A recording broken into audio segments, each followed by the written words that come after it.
the big news of the day is, because there's been so much news, it is D-Day, right? So we got to talk about D-Day.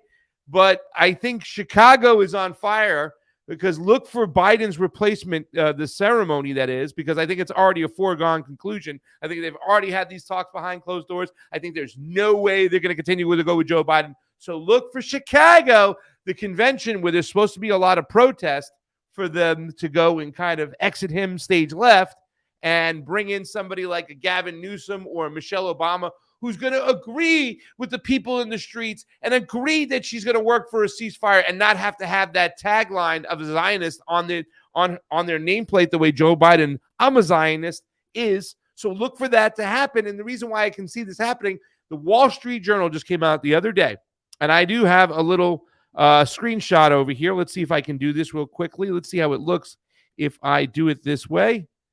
Hold on. I'm so sorry. Let's see if this works. All right. Is it nice and big? Yes. Okay. When President Biden met with congressional leaders in the West Wing in January to negotiate a Ukraine funding deal, still can't believe it's still going on, he spoke so softly at times that the participants struggled to hear him. Huh? According to 5 people familiar with the meeting, he read from notes to make obvious points, paused for extended periods, and sometimes closed his eyes. I'm going to sleep, take a nap, Uncle Joe, for so long that some in the room wondered if he had tuned out. That's what's going on right now when it comes to Joe Biden. It looks like they want to exit him stage left or stage right.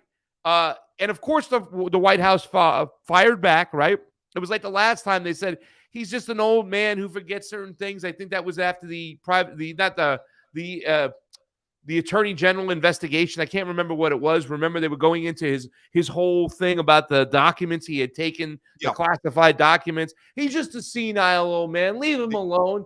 And they fired back. But this just tells me more and more that they're going to get rid of him at the convention. And the Chicago convention should be looked at as more than just a protest. We have to be aware that they're going to switch this guy out. My top choice, I think, is Gavin Newsom. Second choice, Michelle Obama.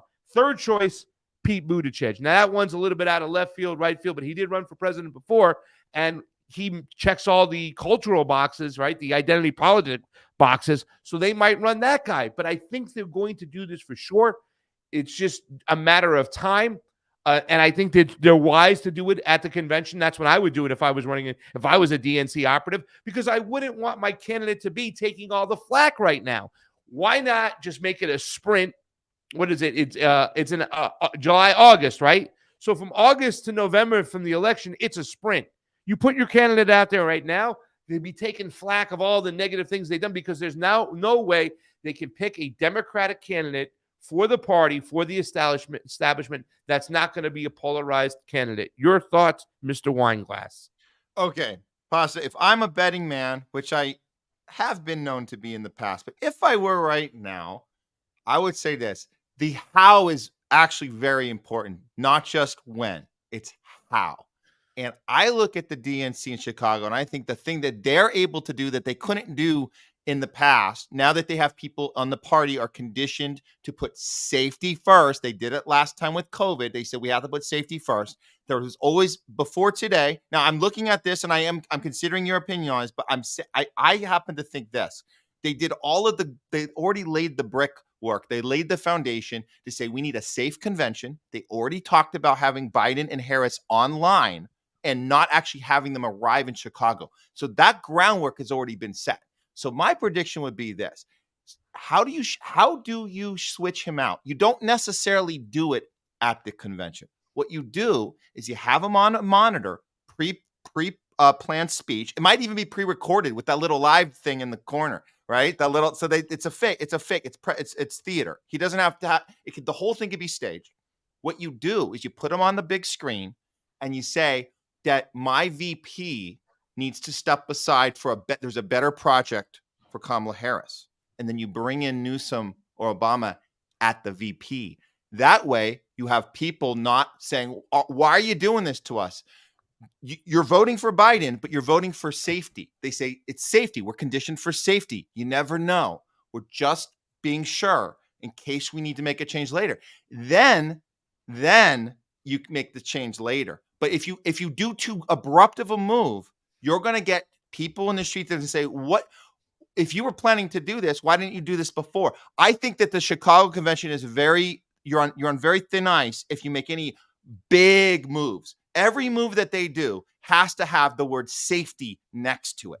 So it's not very safe to switch out your number one ticket in that moment. So that's kind of my thought on it. I think it's a little kind of maneuver first before we get that major switch up. Yeah. Well, the reason why I'm thinking that maybe they might do it at the convention itself and actually switch in the person is the ballot access reason. Like, what do they need to do to maintain ballot access as a Democratic candidate across the board in all 50 states, right? And I think by doing it at the convention, it makes it a legal move, and they won't have any problem with ballot access. So I don't know how it will work if they put somebody in as vice president, whatnot. I don't think that people are saying, you think they're just going to overstep Kamala Harris? Yes, I do. I don't think that Kamala Harris, no matter what, is going to get the presidency. I think no matter what, they're going to give her a different position. She's not well liked. She didn't even win one delegate in her own state of California when she did run for president. So I don't think that, you're going to see her take the bull by the horns. By the way, it is D-Day today, and there was a lot of pictures with Uncle Joe. This one with Macron. If you want to pull this up over here today too as well. I mean, we are in just a crazy situation. I mean, the bloodthirst for war, you can see right here. He doesn't even know. Get him on up. This is him with Macron today. I think he was trying to sit down when there was no chair as he was speaking with Macron. Jamie, let's go. Get him up. He might have crapped. Here we go. Here he is. What the heck is Biden doing? He looks like he's going number 2. He looks like he's getting ready on the floor to do something. Watch him.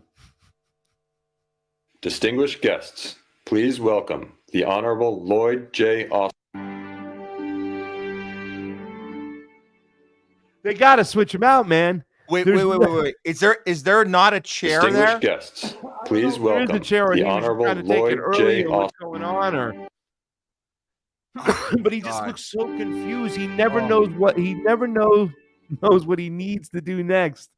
And what's really scary is that the next part of him is his thirst for blood.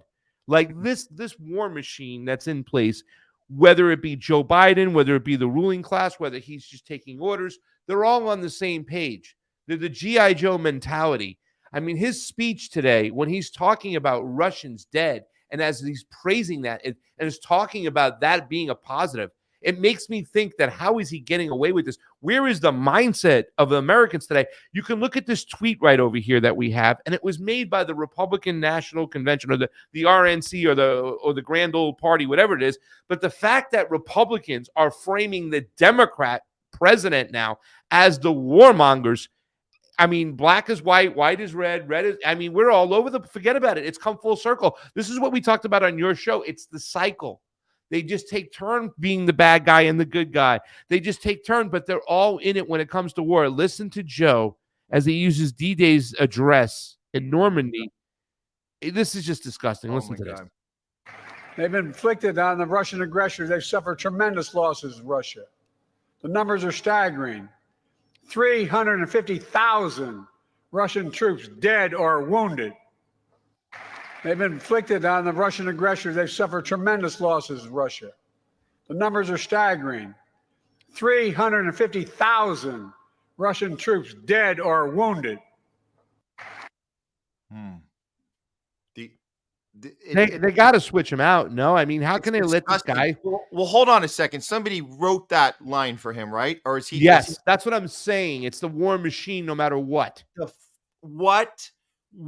The fact that you would give us that visual of Russians dying when we know what Russia went through during World War II. Who are we? What are we applauding? I guess we're applauding war. We're applauding death and destruction. And we know from World War II that we could have easily been on the other side. We've heard the general say that there's written testimony. Oh, we might have been better off financially because it's all about the capital. It's all about how much money we can make at either war. maybe we should have fought on the other side. It would have been more beneficial for us. So there's no principle in any of these discussions about death and discussion. Oh, Memorial Day. Oh, it's Labor Day. Oh, we got to celebrate the dead soul. It's like you're just celebrating war. That's all you're doing. And you can keep framing it, redoing it. But like the fact that you're saying, yes, he needs to be switched out, Pasta, but somebody wrote that damn speech for him. And even though he's mumbling his way through, even though he can't finish the sentence, he mixes shit up, he doesn't know where to sit.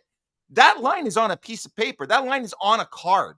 So who the hell thinks that this is the time to be talking that way on a day like today? Because like you said, it's the war machine. It's there. If we switch them out, the next one comes in. Is it Michelle? Is it Gavin? It doesn't matter. It's still Victoria Nuland, Anthony Blinken. It's still all of the warmongers doing what they do, and it doesn't effing matter. They just got to get somebody who can finish a fucking sentence and know how to sit down and when to stand. That's all.